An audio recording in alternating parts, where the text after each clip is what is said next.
Bonjour tout le monde, je suis ravie de vous retrouver pour ce nouvel épisode de l'ISFSC Mag et aujourd'hui je ne suis pas toute seule. Comment tu vas Guillaume? Ça va super et toi, je suis ravi de faire partie de cette nouvelle aventure. Et quelle aventure puisque pour cette première émission nous allons parler d'amour. Mais oui, puisqu'on est quand même toujours en février, donc c'est toujours dans le thème, on a décidé aujourd'hui dans l'ISFSC Mag de vous concocter un programme 100% sur l'amour sous toutes ses formes. Et on commence fort puisque Léa va nous dévoiler quelque chose qui risque d'intéresser un grand monde. La Saint-Valentin approche et certains cherchent encore la solution pour séduire leur crush. Alors aujourd'hui, on va créer un véritable filtre d'amour. Bon, véritable. À l'époque, c'était plus à base de bave de crapaud et de poudre de licorne, donc comment vous dire qu'on ne trouve pas ça en magasin. Donc j'ai fait avec ce que j'avais et c'est une recette beaucoup plus simple. Venez, on va aller faire la recette. Bon, là on se retrouve pour faire notre filtre d'amour. Les potions d'amour existent depuis l'Antiquité. Chez les Grecs et les Romains, on utilisait surtout des épices ou des plantes et ces plantes étaient censées rendre la personne irrésistible. Et au Moyen-Âge, certains alchimistes promettaient des boissons qui pouvaient embouter n'importe qui. Mais en réalité, c'était surtout des drogues, des poisons et des placebos. Aujourd'hui, on va éviter les potions suspectes, mais par contre, les ingrédients qu'on va utiliser après, ils ont vraiment une réelle réputation en amour. Donc ici, on va verser du jus de grenade. Dans beaucoup de cultures, le jus de grenade est synonyme de fertilité et d'amour. Alors ici, on va rajouter le jus d'un citron, bien pressé. Hop là. Là, on va mettre du gingembre, et le gingembre est considéré comme un aphrodisiaque naturel dans plusieurs cultures. On va passer au miel maintenant. Donc, au Moyen-Âge, le miel était offert aux jeunes mariés car il était censé favoriser la fertilité et l'amour pendant le mariage. D'ailleurs, c'est de là que vient l'expression lune de miel en fait. Toujours au Moyen-Âge, certaines potions étaient super dangereuses parce qu'on utilisait des plantes toxiques. Mais ici, on va utiliser des graines de chia. Franchement, ça devrait aller. Donc voilà, notre filtre d'amour est fini et on va aller à la rencontre des élèves pour qu'ils l'essayent.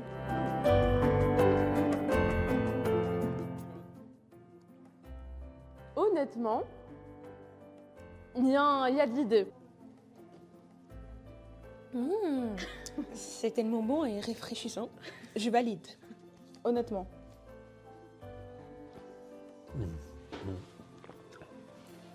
C'est un peu bizarre.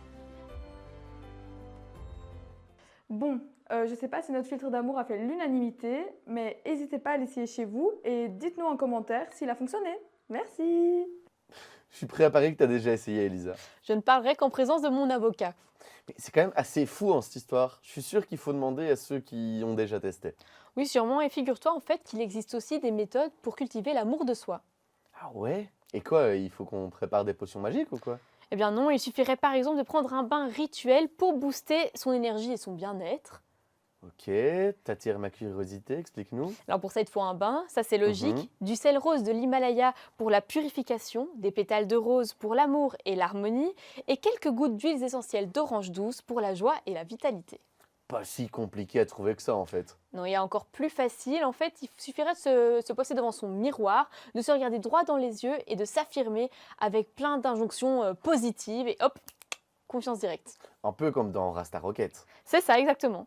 Mais c'est vrai que l'amour de soi, c'est, je pense, le meilleur cadeau que l'on peut se faire à soi-même. Et en parlant de cadeaux, tiens, tu sais, c'est quoi le cadeau le plus incroyable qui a été offert dans l'histoire? Alors là, j'en ai aucune idée, je t'avoue.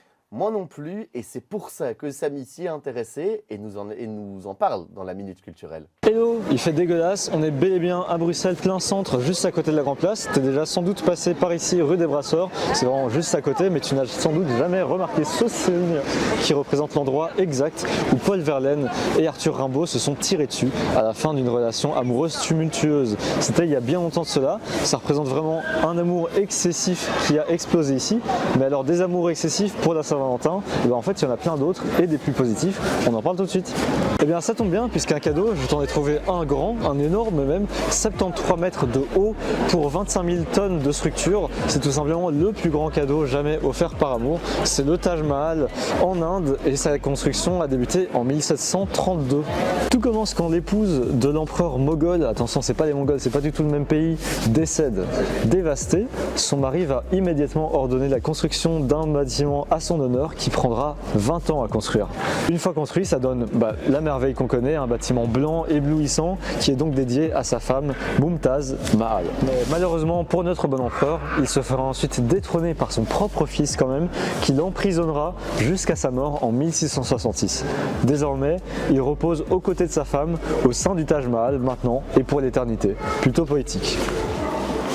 Retour chez nous, ici au plat pays, on n'a pas de monument aussi imposant dédié à l'amour, mais on a évidemment cette statue derrière moi qu'il s'agit de caresser pour gagner un peu de chance dans sa vie amoureuse. Et puis évidemment, niveau statue romantique, on a la statue dédiée au fait que le tsar de Russie est vomi dans le parc royal, et ça c'est la grande classe à la belge. Ah là là, moi aussi, hein, j'aimerais qu'on m'offre un palais par amour, mais il n'y a pas à dire quand même, ils étaient beaucoup plus romantiques à l'époque. Hein. Pourquoi tu dis à l'époque? Ce genre de cadeau, ça se fait encore maintenant. Hein. Ah bon? Mais oui, tu connais Jay-Z. Ah bah oui. Tu sais que sa femme, c'est Rihanna. Ah, c'est pas Beyoncé?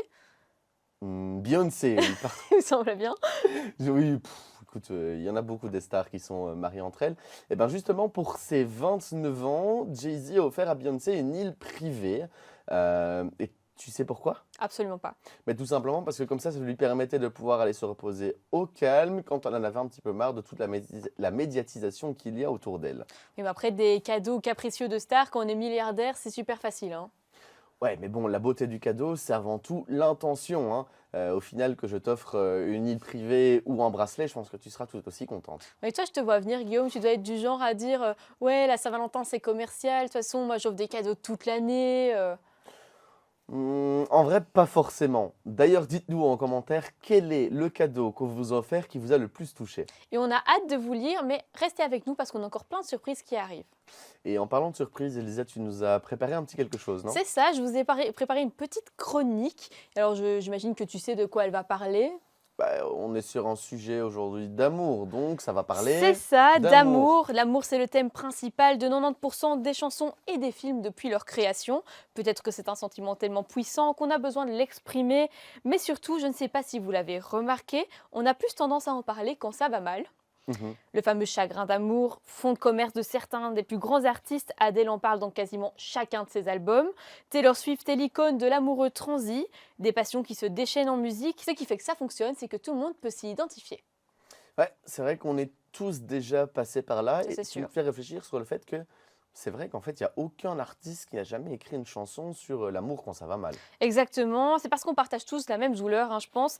Mais si je te disais qu'on pouvait potentiellement l'effacer? Attends, donc là, tu es en train de me dire qu'on pourrait effacer une rupture? Eh bien, c'est presque ça. Est-ce que tu as déjà vu le film Eternal Sunshine avec Jim Carrey et Kate Winslet? Qui ne l'a jamais vu, c'est un chef-d'œuvre. C'est ça. Alors, pour ceux qui ne l'ont pas vu, attention spoiler, c'est l'histoire de deux ex qui se font formater la mémoire pour carrément oublier leur histoire jusqu'à leur rencontre. C'est un super film, je recommande. Bon, peut-être pas pour la Saint-Valentin, mais c'est toujours bien à voir. Et figurez-vous que des chercheurs travailleraient sur une solution qui ressemble plus ou moins à celle-là. Attends, donc là, tu es en train de me dire qu'on pourrait vraiment effacer, entre guillemets, un ex. Alors dans le film, c'est une équipe qui vient supprimer l'existence de l'autre pendant la nuit jusqu'à enlever la dernière photo cachée sous l'oreiller de Jim Carrey. Mais dans la réalité, on parle plutôt d'une méthode pour atténuer la douleur liée à ses souvenirs. Donc c'est depuis 2005 Alain Brunet qui mène des recherches sur un protocole permettant d'atténuer les étapes du stress post-traumatique. Parce que oui, comme nous le montre souvent Bridget Jones, se faire larguer, c'est plutôt traumatisant. Ouais, bon, enfin, elle oublie quand même assez vite, puisqu'à chaque fois, elle retombe dedans. Ça, c'est sûr que certaines personnes ont la mémoire courte en amour, mais en fait, si on se souvient aussi fort de ces traumas, c'est à cause de notre cher ami le cerveau. Tous les jours, notre cerveau trie les informations qu'il va jeter ou garder. Et figure-toi que plus un événement est marqué d'une charge émotionnelle, et bien plus il va le garder en mémoire. Et d'ailleurs, Guillaume, je suis sûre que tu as un événement de ton enfance un peu traumatisant qui te reste en mémoire, là tout de suite. Mais clairement, oui, tu te souviens quand on était enfant, qu'on descendait les toboggans, puis qu'on s'écrasait un peu par terre, ça reste en mémoire. Ah, toi, tu t'en souviens très bien, parce qu'apparemment, ça t'a semble traumatisé, parce que ton cerveau, en fait, essaye de te mettre en garde pour pas que tu recommences Ok. ce genre d'erreur. Donc, j'imagine que tu es quand même retombé après au toboggan, je sais pas, Ouais. peut-être. Mais en tout cas, Il essaye de faire ça, mais quand on parle d'amour, je suis pas sûre que ce soit tout à fait vrai parce qu'au final, on retourne quand même tout le temps dedans. Bonne question. Comment ça fonctionne du coup cette méthode?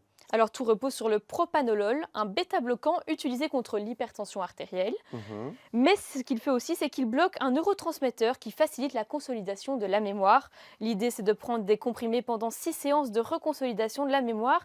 Et pendant ces séances, le patient réactive son souvenir douloureux, mais sous l'effet de ce médicament, eh bien, il arrive à détacher ses émotions de ce souvenir. Donc, si je comprends bien, on garde le souvenir, mais il n'y a plus la douleur qui va avec. C'est exactement ça, c'est un peu comme si tu regardais une vieille photo sans avoir toutes les émotions qui viennent avec et le petit pincement au cœur. Ok. Donc au lieu de te rouler en boule et manger de la glace, ben, tu regardes juste ta photo, quoi. En fait, ça semble vraiment trop beau pour être vrai. Ça marche vraiment ton truc? Eh bien, les résultats sont impressionnants. La méthode affiche un taux de réussite de 70%. Les patients qui l'ont testé arrivent maintenant à se remémorer leur ex sans pour autant avoir de la peine. Ouais. Alors, du coup, je vais peut-être un peu faire le mec philosophe, mais est-ce que du coup, ça ne change pas un petit peu qui on est? Puisqu'on dit souvent que c'est aussi les blessures qui font en sorte que nous sommes qui nous sommes. Alors c'est une très bonne question, c'est même d'ailleurs un vrai débat. Certains pensent qu'il faut traverser ces épreuves pour grandir, comme Bridget Jones qui arrive toujours à rebondir au Mhm. final, comme on l'a vu encore récemment au cinéma d'ailleurs. Et d'autres estiment qu'il n'y a pas de honte à vouloir se débarrasser d'une souffrance inutile, surtout quand en fait elle leur plombe la vie, quoi. Ouais, alors bientôt on aura une pilule magique pour oublier les chagrins d'amour. C'est vrai que ça pourrait bien faire changer les playlists des ruptures un petit peu tendance dépressive. Adele et Taylor Swift, elles risquent d'avoir du coup beaucoup moins d'inspiration, Ah, hein. ça c'est sûr, mais rassurez-vous, il restera toujours ceux qui préfèrent pleurer en boucle sur Someone Like You plutôt que de tourner la page trop vite. Mais tiens, et vous, chers téléspectateurs, dites-nous ce que vous seriez prêt à oublier votre ex avec une simple petite pilule. Mais avant d'oublier un ex, il faut avoir été en couple, hein, et je me demande comment s'en sortent les jeunes avec l'amour en général, c'est Guillaume. Mais ça, c'est justement ce que toute l'équipe du MAG a essayé de savoir. Les réseaux sociaux et les applis de rencontres ont révolutionné notre façon d'aimer. Entre opportunités infinies et pièges du virtuel, ces plateformes façonnent nos relations, parfois pour le meilleur ou pour le pire. Alors, amour 2.0, vraie chance ou illusion numérique? C'est la question que nous allons essayer de résoudre. C'est plus facile actuellement, je trouve, de trouver quelqu'un, mais c'est pas un vrai quelqu'un. Les réseaux, c'est souvent ce qu'on veut montrer. Du coup, parfois, on a une idée de quelqu'un parce qu'on a vu X choses dans les réseaux. Et en vrai, sa personnalité, ou même physiquement, elle est vraiment différente et ça peut choquer. Sur les réseaux sociaux, on voit que oui, telle personne est comme ça, telle personne est comme ça. Oui, le copain d'un tel fait comme ça. Et du coup, on est toujours à la recherche de meilleurs. Moi, personnellement, je suis une personne, j'aime bien rencontrer des gens dans la vraie vie. Tout ce qui est réseaux sociaux, moi, j'aime pas parler sur les réseaux déjà de base. Juste parler avec toi, c'est vraiment exceptionnel. Et justement, les réseaux, ça fait qu'on se compare, on se dit, mais mon mec, il est pas comme ça, ma meuf, elle est pas comme ça. Est-ce qu'elle doit faire ci, elle doit faire ça? Et du coup, ça joue beaucoup sur la psychologie. C'est vraiment un système où tu zappes, enfin tu swipes les gens, mais pour un physique. Et du coup, t'es pas là à la découverte des gens, dans ce genre de choses. Si quelqu'un peut considérer les réseaux sociaux comme une véritable bénédiction, c'est bien Ilona. Depuis quelques mois, elle vit une belle idylle avec un garçon installé en Colombie. On s'est rencontrés grâce aux réseaux sociaux, on s'était jamais vus en vrai. La première fois qu'on s'est vus, c'est il y a pas longtemps, c'était en juillet dernier. On parle tout le temps, par message beaucoup. Dès qu'il a un peu de temps, il m'appelle, on s'appelle. Je pense que je vis avec mon temps, donc je me suis aussi adaptée aux réseaux sociaux, aux appels. Enfin, je me suis un peu habituée à ce confort que nous donnent les réseaux sociaux. Après, mes parents, ils ont été à distance pendant quelques années. Ils s'envoyaient des lettres, ils s'envoyaient des fax à l'époque. Du coup, je pense que les nouvelles technologies rendent ma relation possible et sérieuse. Par exemple, mon copain, il m'envoie des fleurs, il m'envoie des petits...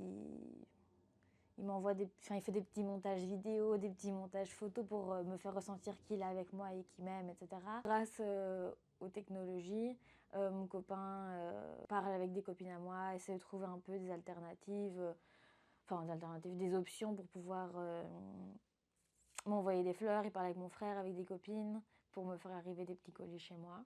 Et ça passe aussi par les réseaux sociaux parce que du coup, il les contacte sur Instagram, WhatsApp, etc. Maëlle, en revanche, a tristement découvert les limites et les dangers des rencontres en ligne. Il y a quelques mois, j'ai subi un guet-apens homophobe. Un garçon avec qui je parlais depuis quelques mois, allez, je veux dire un mois, à un moment on décide de se rencontrer et on se décide de se rencontrer chez moi. Et en fait, il s'avère que quand j'ai ouvert la porte, c'était pas la même personne. Il est rentré chez moi, il est monté sur le premier palier, il a commencé à me filmer, à me menacer. Je comprenais pas trop ce qui se passait, il a menti, Il me disait sur les applications de rencontre qu'il avait plus de 18 ans, qu'il avait 19 ans. Et puis quand je l'ai rencontré, il m'a dit « Ah, je suis mineur ». Et puis après, il a commencé à me menacer. Qu'est-ce que tu allais faire avec un mineur? Il me filmait, donc c'était de l'intimidation. Il n'y a pas vraiment de sécurité sur ces applications de rencontre. Et sur Tinder, ok, tu peux mettre ta carte d'identité, tu peux prouver que c'est toi avec un petit badge bleu. Sur Grindr, c'est pas le cas. Et je pense que c'est ça la problématique, c'est qu'il y a un manque de sécurité sur ces applications et que il faudrait avoir des sécurités supplémentaires. Maintenant, j'essaie de plus favoriser les rencontres dans la vie réelle, quoi. Quand tu vois directement la personne, il y a une connexion et voilà, on voit ce qui se passe.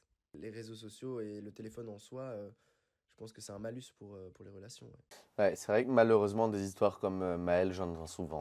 C'est vrai que ça devient vraiment un vrai fléau. D'ailleurs, si vous vous retrouvez dans cette situation, sachez qu'il y a quelques gestes à adopter. Ça peut paraître bête, mais éloignez-vous le plus vite possible physiquement de la personne. Ensuite, contactez évidemment les autorités. Quand vous prévoyez de voir une personne pour la première fois, privilégiez un endroit public et prévenez un proche de l'endroit où vous vous trouvez. C'est ça. Ensuite, vous pouvez aussi signaler la personne directement sur le site de rencontre.